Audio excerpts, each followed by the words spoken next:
So, Professor Ehrenreich, let's ask you a few more questions. So, what inspired you to become an astrophysicist, and what motivated you to pursue a career in this field? Without a doubt, reading books about astronomy. I grew up in a city. I did not really have a wonderful starry sky from my bedroom, but I read books about astronomy, about the planets, about the galaxies, about the universe, and I got completely hooked by that. And as far as I can remember, this is the science question, what is the origin of the universe? Are we alone? That has really motivated me through my scientific studies. Thank you. Second question. Can you tell us about a recent project you have been working on, and what new discoveries or insights have you gained from it? So I've been lately very involved in the Cheops space mission. So Cheops, it's a telescope on a satellite that is in orbit around the Earth. And with this telescope, we can learn how the very numerous exoplanets, so planets around other stars that we have detected, we can learn more about these planets. So instead of finding new planets, we have over 5,000, we want to know what they are made of. Do they have an atmosphere? And with Cheops, we can measure the sizes of the planet very, very precisely. And that gives us their densities, and that tells us, for instance, are they made out of rocks, of ices, or of gas. And very recently, we have used Cheops to study a very interesting and peculiar exoplanets whose name is Nu-2 d. And these planets could have moon, one or several moons. We don't know. We have never detected a moon around an exoplanet. And Cheops have the precision to detect a big moon. So we've been really wondering whether this planet has a moon. We haven't found one to date, but we are definitely going to continue. Thank you very much. So, question number 3. What do you consider to be the most exciting current areas of research in astrophysics, and why? So there are two very exciting hot topics in astrophysics. The first one is the study of the atmospheres of exoplanets. Why the atmospheres are important? Because we live thanks to the Earth atmosphere, and we think that if there is life on another planet, maybe we will see it by studying the planet atmosphere. For instance, if it has oxygen, that would be a really strong sign that there could be life on this planet. So that's one. That's the one I'm involved in. And there is another one that is really hot right now. It's the study of the so-called gravitational waves. So these are a signal emitted by objects that are at the other end of the universe, and that we very, very recently detected. And so people are really, really excited about these studies. It's very complementary. It does not tell us whether we are alone or not, but it does tell us much more about the history of the universe. Okay, question number 4. Can you explain a complex astrophysical concept or phenomenon in simple terms, and how it affects our understanding of the universe? Okay, what about explaining how we measure the atmosphere of an exoplanet? What about that? Yes. Okay, so there are some rare cases where you have a star on the planet revolving around, and if you are on Earth, you look at the star, you will see the planet passing in front of it. That will create, what do you think it will create? Like a very small eclipse, like the moon passing in front of the sun, except that it's much, much smaller. When there is such an eclipse, so some of the light of the star will be blocked by the planet, and you will see it as you will see the star is going to dim a bit. If the planet has an atmosphere, like a tiny fraction of the starlight will go through the atmosphere of the planet. And the atmosphere of the planet, it will imprint its composition in the starlight. So when you, back on Earth, you analyze this starlight that has been filtered through the atmosphere of the planet with an instrument called a spectrograph. It's basically a device that takes sunlight, creates a rainbow. You analyze the color and you can tell which one are missing, and that will tell you the composition of the planet atmosphere. Okay, thank you. Number 5. How does your research in astrophysics impact other areas of science or technology, and what potential applications might arise from it in the future? So these are very good questions, especially because there is a lot of money that is going to build these instruments and to support the researchers. But the answer is that we are not looking for application. We are really motivated by curiosity. So we want to know the answer to question that humanity has been asking since we are able to look at the sky. And that's really the first goal, is to satisfy this curiosity. So it's a bit like sports or arts. It's something that you don't need it to live, but the world is better when you can do these things. So that's the first thing. While we are doing this, we hope that we can get on board some people like you, that because you are interested in this question, in science, and maybe you will not become an astronomer, but maybe you will become an engineer. Maybe you will work in science and technology. And so there is this by pursuing this curiosity goal, what we hope to achieve is to inspire young people like you to work in science and technology and build a better future. And finally, while we are doing this, so we are building new things that have never been done before. So instruments, telescopes, space missions. And to achieve that, you need to innovate. You need to have technologies and to invent new things.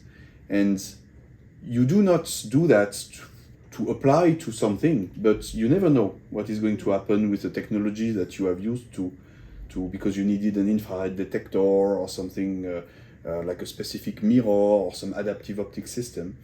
And it could be that in 20 years, 50 years, 100 years, these technologies, they find an application that you have never thought about before. But you cannot tell from the beginning. Thank you. Question number 6. How does the study of astrophysics contribute to our understanding of the origins and evolution of the universe? And what are some of the most pressing questions that remain to be answered in the field? Well, the most pressing question is life unique to Earth? Is Earth the only places in the universe where life, as we know it, have appeared? And we think that to answer this question, we'd better look at other planets. We haven't found any in our solar system that looks like the Earth, even remotely. I mean, they have the same the same size, the same mass, but the atmosphere is completely different. We cannot breathe it. We would die on it. And so, looking at exoplanets and trying to find exoplanets as similar as possible to the Earth, to our Earth, we hope to be able to find another place where life could have developed. And if we find that, it will tell us that life is not a unique thing, but is actually quite common phenomenon, and that comes out of, like, naturally out of the development of the universe and the mechanism that created the planets and the stars, the galaxies, etc. So we're basically trying to find what is our place in all this huge landscape, and whether we are like a random fluctuation, if you will, or we are a common thing. And how does the study of astrophysics contribute to our understanding of the origins and evolution of the universe? So we try to find out the origin of life, the origin of planets, the origin of stars, because we want to also to understand how the Earth was created. If we have only one star on 8 planets, it's not enough. Since we know now there are planets everywhere, we want to understand why we have one Earth here, one hot gas giant on another star, one star that has no planets, one star that has not one but actually several stars. So we need to understand the origin of stars. We need to understand the origin of galaxies, and eventually the origin of the universe. So that because it is our scene basically, even if the scales are completely different, are huge, we would not be here today if the universe had started out with different physical laws, for instance. Okay. Question number 7. How do you go about designing experiments and collecting data in astrophysics? And what are some of the biggest challenges or limitations you face in this process?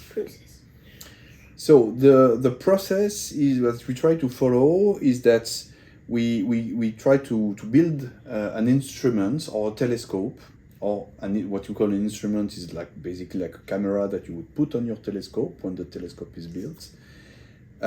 From that on, after the building phase, you need to test it thoroughly.